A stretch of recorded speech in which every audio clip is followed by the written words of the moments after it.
The 20-month deception, how I uncovered my boyfriend's double life. Imagine planning your whole life with someone only to find out every date, every anniversary, every single word was a performance. For 600 days, Damian was simultaneously my boyfriend and another woman's fiancé. He was juggling holidays, families, and two futures. This story isn't about being fooled. It's about the unbelievable mechanics of his lie. How did he do it? What were the rules of his double life? Stick around because I'm breaking down the timeline of how he pulled off the most elaborate, heartbreaking betrayal I have ever heard of. But first, let's connect. We want to know where you are. Let us know your city and country in the comments. During my lunch break, feeling utterly overwhelmed by stress, I stumbled upon a photo dump from Damian's cousin Veronica's wedding. The irony hit me immediately. I was staring at proof that Damian had lied when he claimed the event was strictly family only, no plus ones. The world tilted when I swiped to the second picture and saw Damian slow dancing with a woman I didn't know. I must have made a noise because my roommate Tasha immediately checked on me. I was frozen. My eyes darted to the caption, which called the pair the most beautiful couple, a sickening punch to the gut. I quickly identified the woman as Eliza, and the final icy blade came from Damian's mother's cold comment about a daughter-in-law I can be proud of.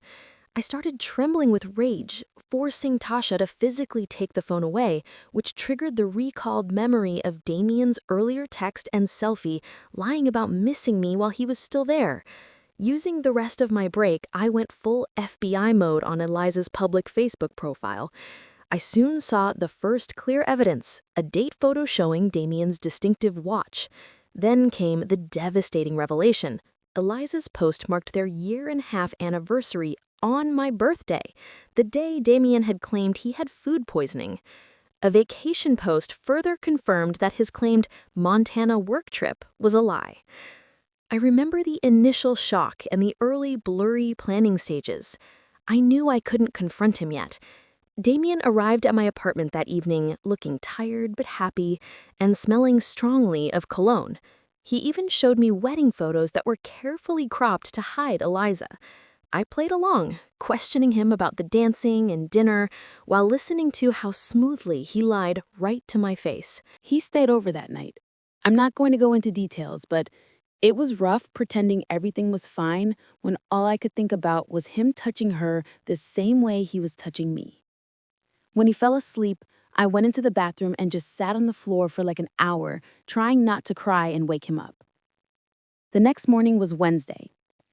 He left around 10 a.m. because he said he had to help his dad with something at his parents' house.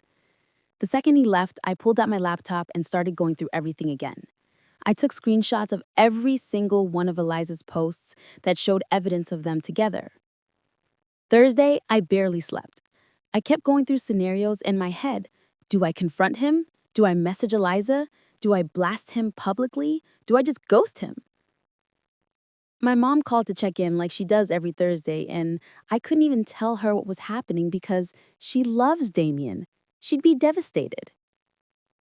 Friday morning, I texted Damian good morning like normal. He responded with his usual sweet messages. We had our regular text conversations throughout the day. He sent me a meme that reminded him of me, asked how my shift was going, said he was thinking about me. It was surreal, like I was living in two different realities. In one reality, I'm in a loving relationship with a guy who texts me throughout the day and calls me baby and makes plans for our future. In the other reality, I'm the side chick who doesn't even know it, while his actual girlfriend posts their relationship all over social media and his family celebrates them. Friday night, Damian texted saying he was exhausted and was going to turn in early. I said, okay, sleep well, talk tomorrow. Then I checked Eliza's Facebook story, and she'd posted a photo of takeout food and a movie on TV with the caption, Cozy Night In with Bae. That's when something clicked. Every time he told me he was too tired to hang out or needed a night to himself, he was probably with her. Every time he canceled plans last minute, he was probably with her. The weekend trips he took with the guys were probably with her. The concerts he went to that he said I wouldn't like the band anyway, probably with her. I felt so stupid. Here's what's messing with my head the most, though. He's been so good at this, like terrifyingly good. He texts me every day. He stays over at my place twice a week. Usually we go on actual dates, not just hiding at home. My friends know him. My family knows him.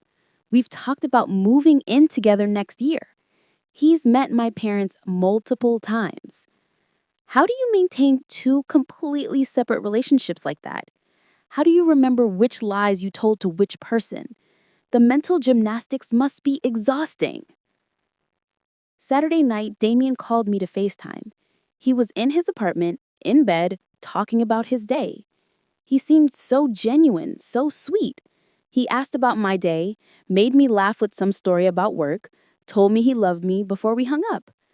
After we got off the phone, I checked Elijah's Facebook again, and she'd posted a story 2 hours earlier of someone's hand, definitely male, definitely could be Damian's based on the watch, holding hers across a dinner table. Caption, lucky girl. That's when something clicked. Every time he told me he was too tired to hang out or needed a night to himself, he was probably with her. Every time he canceled plans last minute, he was probably with her. The weekend trips he took with the guys were probably with her. The concerts he went to that he said I wouldn't like the band anyway, probably with her. I felt so stupid. Sunday morning, I woke up to my phone literally vibrating off my nightstand. 19 missed calls from Damian. 19, plus a string of texts that got progressively more panicked. The voicemails were something else entirely. I sat there in bed staring at my phone, and I'll be honest, part of me was terrified something actually bad had happened. But then I remembered the screenshots on my phone of him with Eliza, and I thought, you know what? Whatever this emergency is, he can wait. Around 8 a.m., he called again. I answered this time. Before I could even say hello, he was talking so fast, I could barely understand him. Something about Facebook, something about his family, something about this being a huge misunderstanding. He kept saying, we need to talk right now. Where are you? He'll come to me. I can come to his place. He'll call in sick to work. This can't wait. I told him I was getting ready for work and I had opening shift, so I couldn't talk right now. The silence on the other end was deafening. Then he asked if I'd seen something online, and I said, I don't know what you're talking about. I've been really busy. Is everything okay? He started rambling about how his cousin's wedding photos got posted and there might be some pictures that look weird, but it's not what it seems, and he can explain everything, but he needs to do it in person. I said, okay, I get off work at 5 p.m. We can meet after. He tried to push for earlier during my lunch break, anything, but I held firm. 5 p.m. We could meet at the parking lot of the shopping center near my apartment because I needed to grab some stuff from the pharmacy. I told him I really had to go and hung up. Then I checked Eliza's Facebook again and saw a brand new post that absolutely confirmed everything. It was a cryptic quote that read, "When you find out you're not the only one, ladies, always trust your gut." Shortly after, I received a text from an unexpected number. It was Victor, Damian's older brother, telling me we needed to talk. When I called him back, Victor explained that he had found the entire truth on Damian's phone and had already confronted him.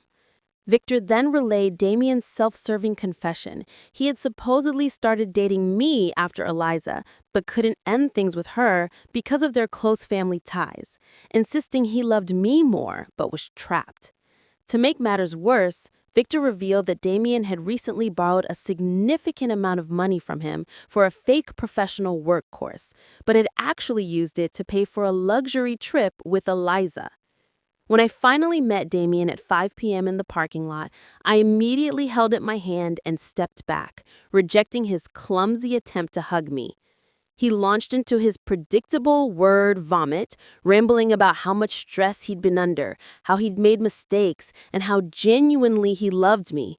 I cut him off, not allowing him to control the narrative, and pushed him for the only truth that mattered, how long he had truly been with Eliza. He looked down at the asphalt and finally admitted they had been together the entire 20 months of our relationship. Then I brought up everything else. I confronted him about his family's involvement, the wedding photos I wasn't in, and his mother's comments about my job and lack of pedigree. He kept stammering, trying to separate each piece of the lie and address it individually. But I just watched him spin. Eventually, I asked the breaking question, the one I actually needed an answer to. Which one of us were you planning to eventually choose? That was the moment I realized he wasn't taking any actual responsibility. He was blaming circumstances, the pressure of his family, and just everything else but himself.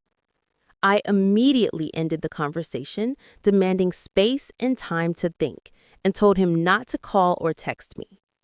As I walked away, he tried to control the situation one last time, begging me not to tell anyone yet. Not his family, not my friends, and definitely not Eliza.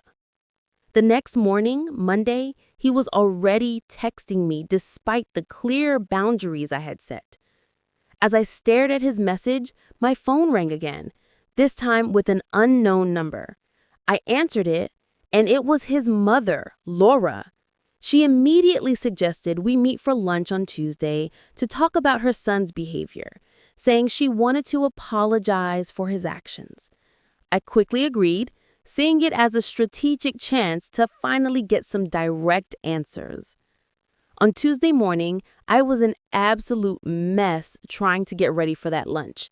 I barely slept and couldn't focus on anything. My roommate, Tasha, practically had to dress me. As I walked out the door, she made me promise to text her every 30 minutes during the entire lunch. At lunch on Tuesday, Laura immediately got down to business, asking me to detail my entire relationship with her son. When I explained that Damian and I had been exclusive for 20 months, she looked at me and immediately called it impossible, explaining that Damian had been officially with Eliza for over 3 years. In that instant, I finally realized the horrific truth. I wasn't the first girlfriend he couldn't let go of. I was the second, the one he had started seeing a full year into his relationship with his actual fiancée. Laura then admitted she had initially thought I was just a casual fling, recalling that Damian had explicitly told her not to worry about me. I promptly showed her the photos and text on my phone, proving beyond a doubt that our relationship was committed and serious.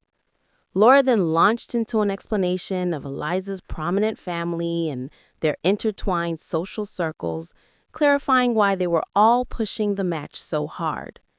But then she delivered the final, devastating blow. Even knowing everything I had shown her, she still insisted that Eliza was the better match for Damian, justifying her preference by citing social class and pedigree. In a surge of pure anger, I confronted her, challenging her concern for social standing over her son's blatant, systematic deception. She simply dismissed the deception, suggesting I should just step back so Damian and Eliza could work things out due to their long history. I looked her dead in the eye and asked if Eliza knew Damian was calling me casual, which confirmed for me that he was manipulating every single person in his life. Finally, Laura asked me about my next steps, cautioning me one last time that the family would never fully accept me.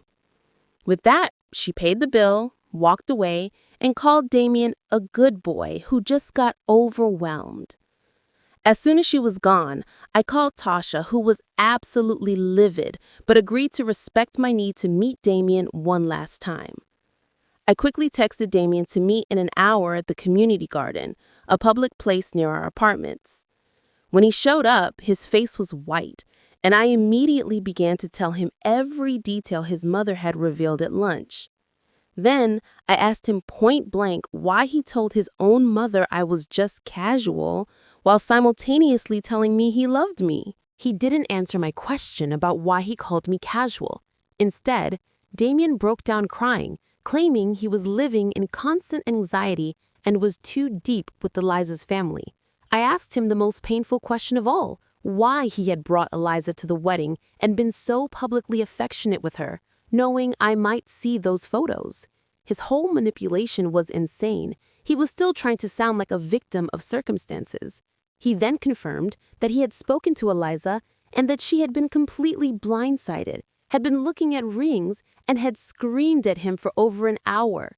He admitted his entire life was falling apart. His family was disappointed, he'd lost business connections, and he was losing me. I looked at him and asked the crucial final question. If I hadn't found those photos, how long would you have kept it going? He had no answer. That was all I needed to hear. I told him straight up, we were done. Not a break, not a pause, done. He immediately started begging for another chance, offering to cut off his family, but I rejected his apology, telling him he had stolen time from me and made me question my own reality. I then set firm boundaries, delete my number, stay away from my building, shop somewhere else, and respect the block. I turned, got in my car, and drove away, leaving him crying in the parking lot, feeling a weird sense of cold relief. As soon as I got home, I collapsed and cried, not mourning the real Damian, but the man in the relationship that never actually existed. In the aftermath, I had to block his new numbers multiple times. Tasha confronted him on social media.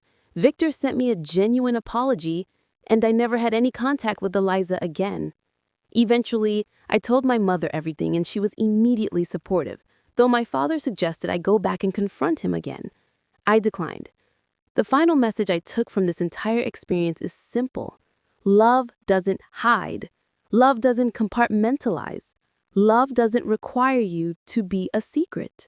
The biggest lesson I learned is that love doesn't hide. You are never, ever someone's secret. If this story resonated with you, let me know by leaving a heart emoji or a word of encouragement in the comments. Thank you so much for watching and for being here. I appreciate every single one of you.